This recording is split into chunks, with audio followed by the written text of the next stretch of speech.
Hey you guys, this is the Logic Only Zone, and I've got another video for you guys today on building habits and modifying behavior.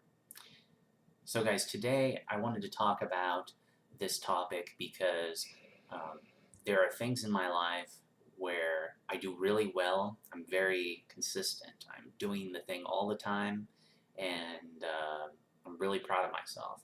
And so that would be running and exercise. I'm so good at keeping that up. I've developed a really strong pattern, and I look forward to it, and I enjoy it, and I do it consistently. And so I'm really proud of myself about considering that.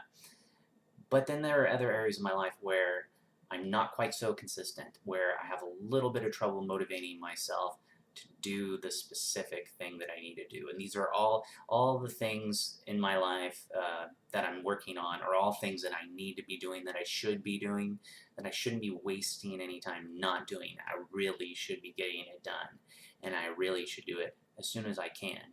And I need to make it a part of my behavior to do it more effectively. So today, you guys, I'm going to talk about building habits and modifying behavior. So what I'm about to talk about, these are conclusions that I've come to on the basis that I have behavior that I can do daily, that I've created a habit with, that I don't feel comfortable breaking from, and I feel very comfortable doing. And I think that, for example, with running and working out, I'm sure that this is behavior that I will be able to continue throughout my life because of the strong habit that I've created with it, where I'm doing it continually. It is possible to break habits, but there's also a very strong pull to continue them. So let's get into it. Basically, the things you do become your habit. The things you do become your habit. So if you want something to become a habit, if you need it to become a habit, then you need to do it, right? But it's not just that simple. Human beings are naturally afraid of the unknown, and especially if you're about to do something that's daunting, that's a little bit scary or complicated, or something that is a part of a long-term goal, you're not going to want to do it because it's kind of scary, and the fact is you're at the beginning and there's going to be this long workload or something like that.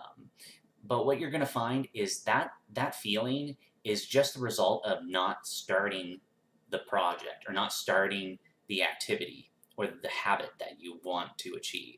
And so what happens is, if you start the habit, if you start doing that specific thing, then immediately you're okay with it. You're fine with it, you're just doing it at that point. And so you need to get yourself from the point where you have these feelings, where there's this weird sense of fear of the unknown and the impediment of this uncertainty, and you need to just start the thing that you want to start and just do it. It's really hard to get yourself to do that, but it should be some comfort to know that everybody has this experience. Everybody feels that way, and so you just need to jump into the pool. Just jump in, jump right in, and start it, and you'll realize that your fears were sort of unfounded, or that the feeling you had was illegitimate. There's all kinds of possible reasons why human beings have this behavior, and to a lot of the degree, this might be helpful or beneficial in other cases, but we're talking about self-growth here and self-improvement, and obviously it's not helping you right here.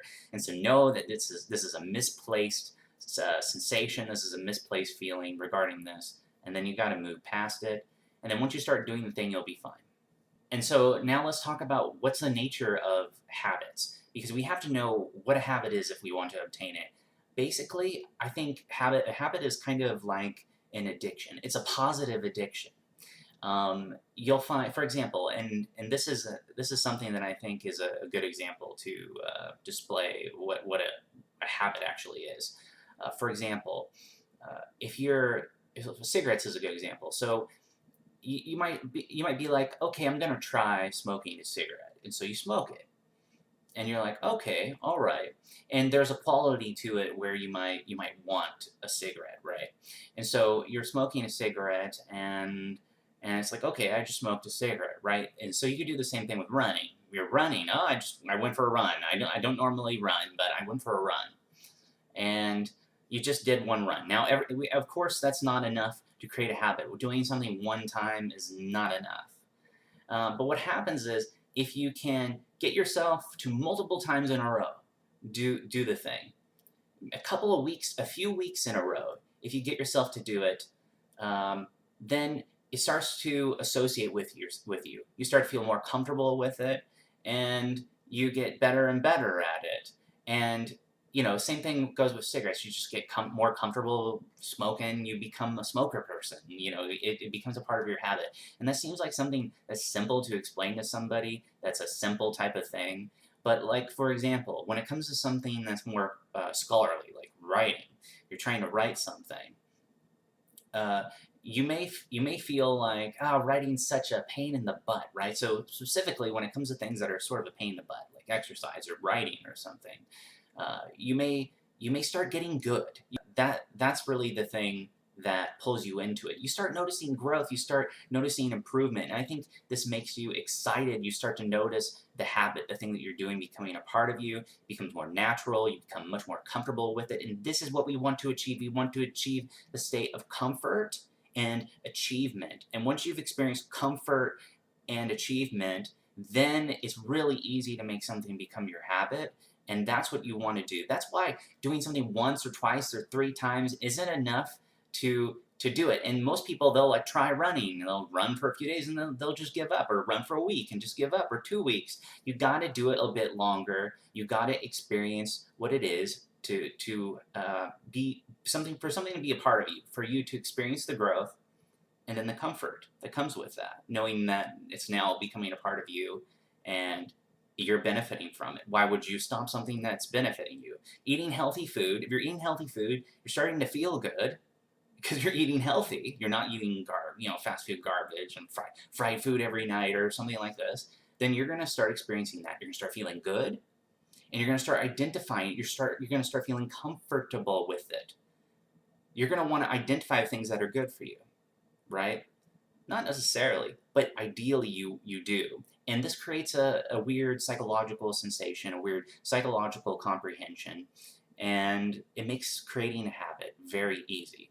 And so you have to push yourself beyond the unknown, beyond the original fear or uncertainty that you're experiencing, whatever weird turmoil or emotional state you're having before you commit to doing something, before you try to do it. You have to get yourself past that and do that for a while. And then, after that point, then you get to that point where I'm talking about. You experience growth, you experience comfort. It becomes a part of you, and you begin improving yourself and feeling good. And that's where the drive to continue something, where a habit really comes from, is when you have both of those things. And that's pretty much it, you guys. I just wanted to talk about that. And I noticed I was like having this in some things in my life, but not in other things, and I couldn't quite figure out what it was. And it just became very clear to me.